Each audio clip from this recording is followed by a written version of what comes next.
Assalamualaikum warahmatullahi wabarakatuh.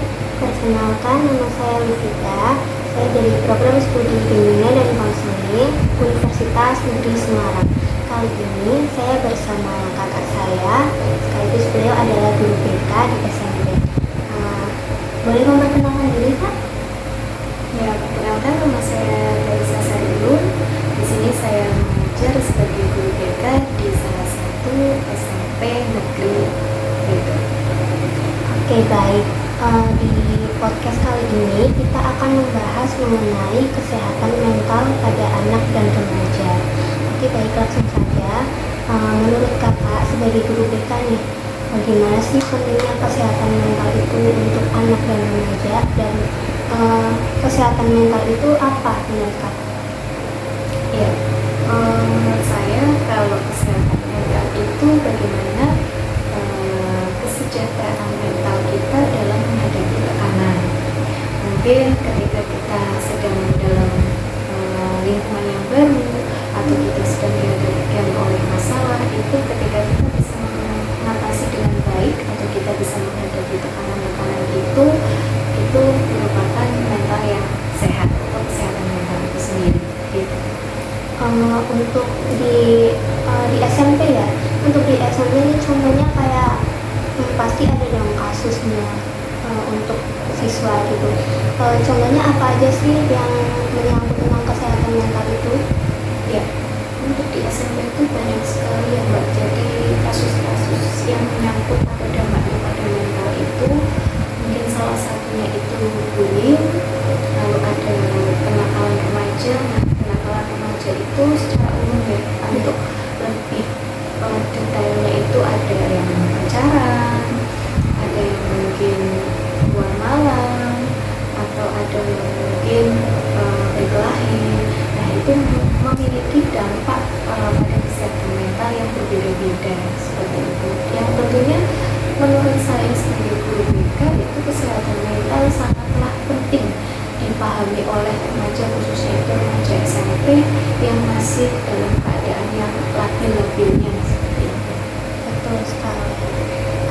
Jadi kalau contoh yang tadi nih, kayak mereka tuh ada yang berantem, mungkin faktor-faktor apa aja sih yang menjadi penyebab mereka para remaja tuh seperti itu?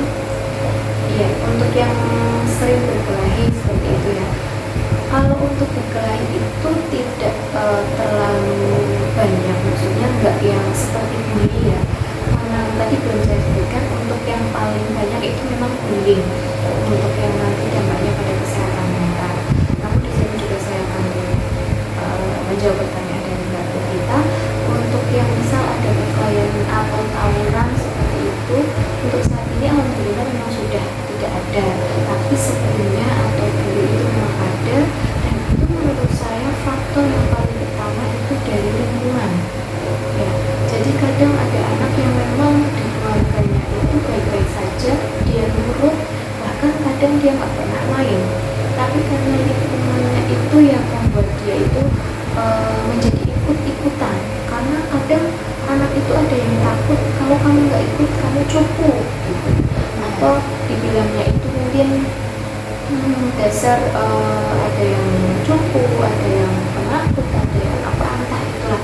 Itu yang membuat anak itu akhirnya oke, aku ikut gitu.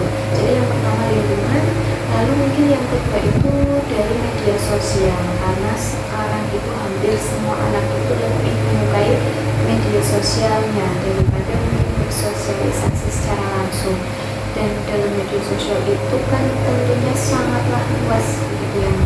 Jadi apa yang mereka lihat ya mereka pengen tiru seperti itu. Kalau untuk bullying nih, kan kalau sekarang tuh masih banyak ya di SMP ataupun SMK. Itu mereka tuh menurut kakak faktornya apa? Jadi mereka tuh membuli teman yang lain gitu. Untuk bullying yang sampai sekarang itu masih ada. Sepertinya kalau bullying itu nggak tahu kenapa ya, kalau bullying itu dari tahun ke tahun itu pasti ada. Dan kalau menurut saya itu faktornya ada banyak. Yang pertama itu itu mungkin dari dalam diri dia atau dari dalam diri siswa sendiri itu memiliki trauma. Jadi kadang ada seorang pelaku bullying itu awalnya dari korban, ya, dari korban. Jadi dulunya dia pernah dibully, sekarang dia sudah bisa bangkit istilahnya, malah jadi pembuli. Betul. Jadi itu yang pertama, dia ingin balas dendam, itu mungkin salah satu faktornya. Lalu yang kedua itu bisa juga ikut-ikutan, dia sebetulnya nggak mau membuli itu, dia nggak mau, tapi karena yang membuli itu salah satu circle-nya dia, pelaku bulinya, akhirnya dia ikut-ikutan. Karena jika dia tidak ikut, kadang dia tidak bukan teman saya. Nah, yang kedua itu, lalu yang ketiga itu dia tidak paham tentang apa itu bully, jadi dia hanya ikut-ikutan seperti itu. Menurut saya itu faktor yang paling umumnya atau dominannya itu. Iya, karena kalau remaja SMP itu emang kebanyakan masih labil ya. Iya, jadi mereka tuh mengikuti yang lain gitu, ikut-ikutan aja gitu. Iya, betul. Jadi remaja SMP itu memang masa peralihan gitu. Jadi dari anak ke remaja, dari yang tadinya tidak tahu menjadi tahu, dari yang tadinya belum pernah mencoba sekarang coba-coba, lalu dari yang tadinya itu tidak tahu apa-apa sekarang terpengaruh dan menjadi melakukan hal itu.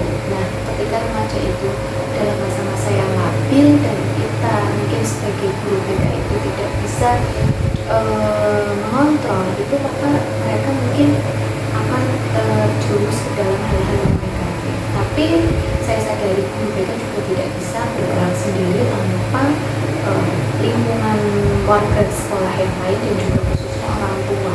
Orang tua juga di sini sangatlah penting. Oke, baik. Jadi untuk dampaknya sendiri bagi anak yang dibully itu apa sih? Ya, untuk dampaknya sendiri itu kalau menurut saya sangat berdampak ya. Jadi kesehatan mentalnya itu kalau menurut saya itu sangat terganggu gitu, karena bully itu kan yang pertama ketika kita terkena bullying verbal, misalnya bullying verbal itu kan ejekan ya, terus kita biasanya dipanggil jelek atau hitam atau gendut atau mungkin dipanggil nama orang tua. Akhirnya dampaknya sendiri mereka jadi takut ya, ketika di kelas mereka takut, mereka cemas. Nah, salah satu mungkin dampak kesehatan mental yang terganggu itu kan itu stres, cemas, bahkan tidak nafsu makan juga iya, lalu kemampuan berpikirnya juga menurun. Pastinya itu juga mempengaruhi prestasinya.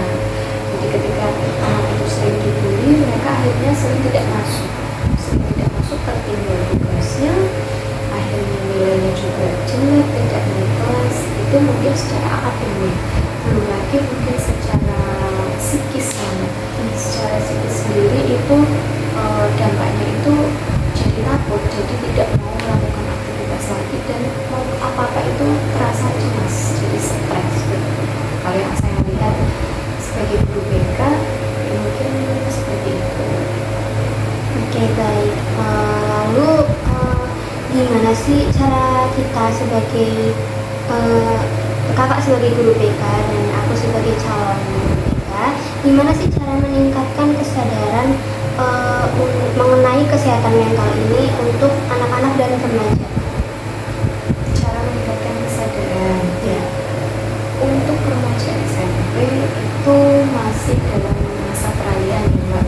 Jadi kita tidak bisa terlalu menekan, kita juga tidak bisa terlalu santai gitu. Jadi kita mungkin bisa bicara dengan model tarik ulur gitu. Jadi kita tidak terlalu menekan, kita juga tidak terlalu kendor gitu.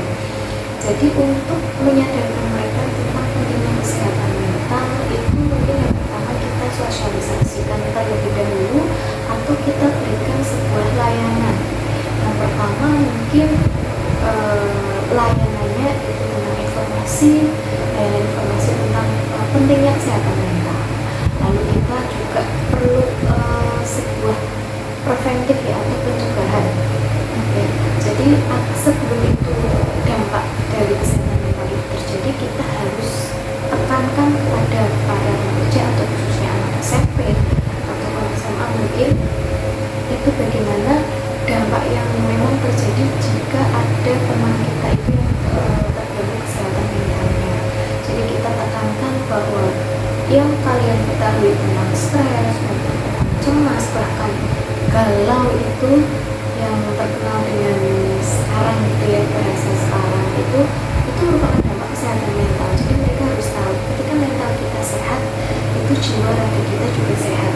Dan ketika mental kita tidak sehat atau kita sering stres, kita tidak bisa bergaul di lingkungan, kita tidak bisa bersosialisasi di lingkungan kita, dan kita akhirnya prestasi akademiknya juga menurun, itu nanti dampaknya itu juga akan buruk dalam diri kita, baik secara psikis maupun secara fisik.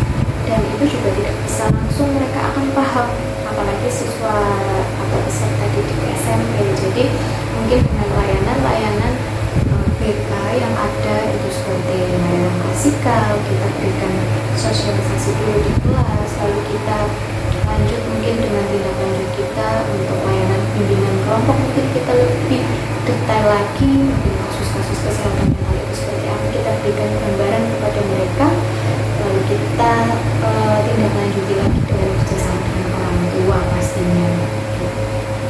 Oke, baik, terima kasih untuk Kak Teresa untuk waktunya.